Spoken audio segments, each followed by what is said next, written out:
3. Good morning, teacher. My name is Andrea Ponce, and I am going to teach a little bit about how we use transition words. Using transition words is a way to connect an idea with another idea. Here I have two groups of sentences, and we're going to see which sentence read more smoothly. So the first sentence: my friend Marco loves to play sports and is very athletic. He has won a scholarship to play football at a university next year. The other sentence: my friend Marcos loves to play sports and is very athletic. In fact, he has won a scholarship to play football at a university next year. So, by my experience, I would choose sentence number 2 because it reads more smoothly and it contains a transition word. And this transition word connects idea within and between sentences. So in the original sentence, in fact, is the transition word that connects the first sentence with the second sentence. Let's see. So in a little bit of conclusion, what are transition words? Transition words, they tell the reader directly the logic relationship between one idea and another idea. For example, we have the sentence, Marcos loves to go swimming in the ocean. I have chosen however as a transition word. And the other sentence, his parents won't allow him to do that. So the transition word however tells the reader that the logic relationship between the two ideas is a contrast. So it's very different from the other.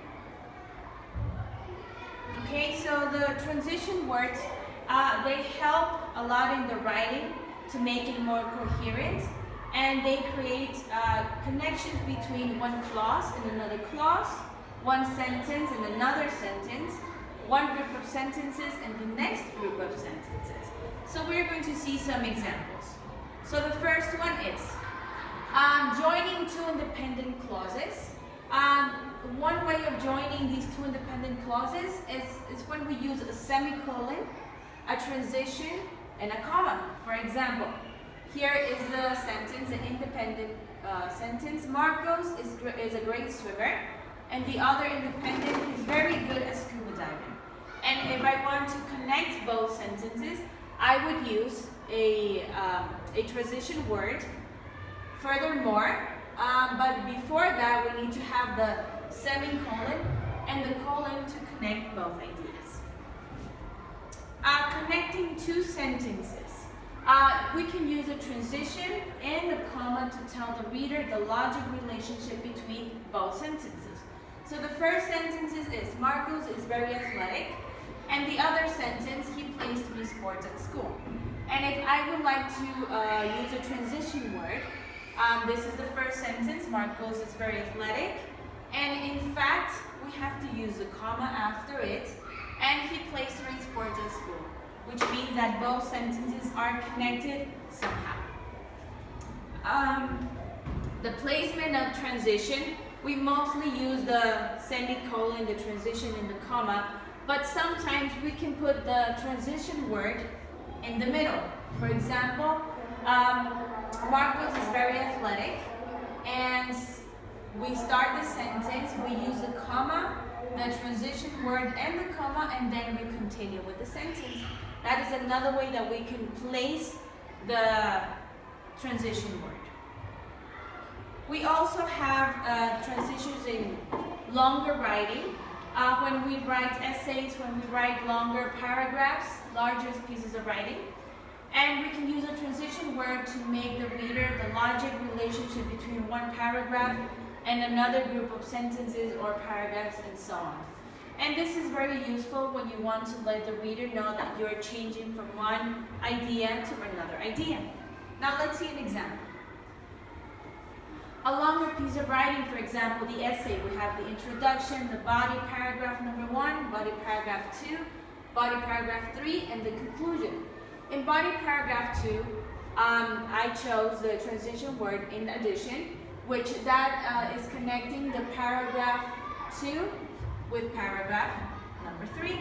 And in paragraph number 3, I have chosen the transition word furthermore, and it's giving me the ideas or connecting the ideas between paragraph 3 and paragraph 2. So it really helps them to make it the flowing a little bit easier to understand. So let's see some type of transition words. I have the relationship, which is addition. We have the transition words. For example, moreover, furthermore, in addition, and besides. For example, Marco loves to ski.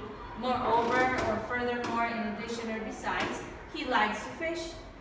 Here you can see the punctuation. You use the semicolon and the colon if you want to do one single sentence.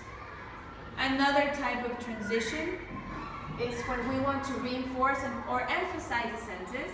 We can use a transition indeed or in fact. For example, Marco plays basketball. In fact or indeed, he plays every Saturday. The punctuation doesn't change if you're using it in one sentence.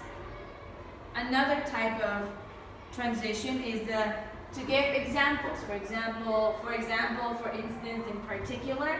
And for instance, Marco enjoys outdoor sports. For example, he likes hiking, skiing, and fishing. For instance, or in particular, you can use its transition words to give more examples.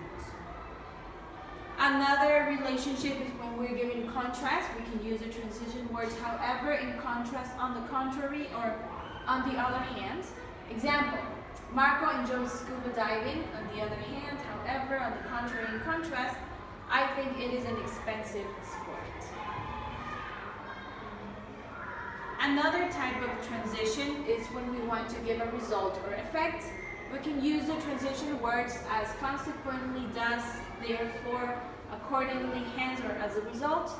And example, Marco broke his leg, consequently he can play basketball, which all these three mean the same because you're giving a result or an effect. Punctuation doesn't change. And another relationship, and the last one is about time. We can use the transition word meanwhile, which means at the same time, subsequently, after, and thereafter is a synonym of subsequently, which means after. Example, Marcos scored a goal, thereafter his team won the game. Means that first he did something and then there was a result. Okay? Thank you very much.